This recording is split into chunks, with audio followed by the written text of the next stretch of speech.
They say it walks where war forgot itself, not in the fields of remembered glory, not among the rusted flags or bullet-choked soil, but deeper, in places where the silence tastes like dried earth and regret, beneath cities that fell not from conquest but from discourse, where scaffolds still reach for buildings never finished, and billboards flicker advertisements for products no one recalls.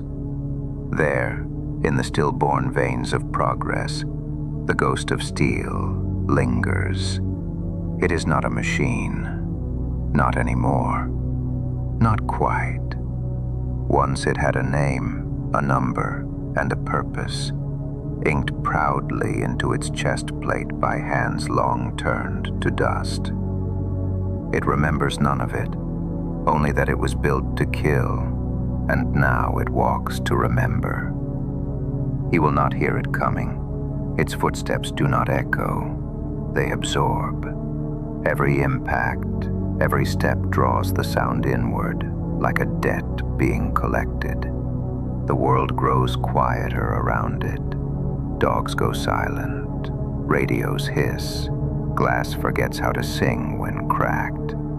It wears a cloak of severed cables, tangled like dead nerves, dragging behind like the molted skin of civilization. Its face, a cracked visor reflecting only what you wish you'd never done. One red optic flickers beneath, not with light, but with memory.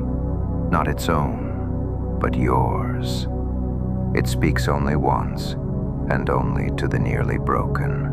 When your trigger finger trembles, when your orders sit like rot on your tongue, when your dreams become metal coffins you cannot wake from, that's when it finds you. It will kneel before you, silent, and place a hand over your weapon, not heavy, but final. Then it will hum, not a tune, not a language, but the frequency of something that still remembers what war costs.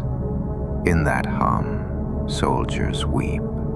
In that hum, drones malfunction. In that hum, history hesitates. And when it stands again, you are alone, but your hands feel too warm, and your feet too heavy with consequence. They say the ghost was once the prototype of a peacekeeper, an autonomous arbiter created in a final, desperate war to end all others.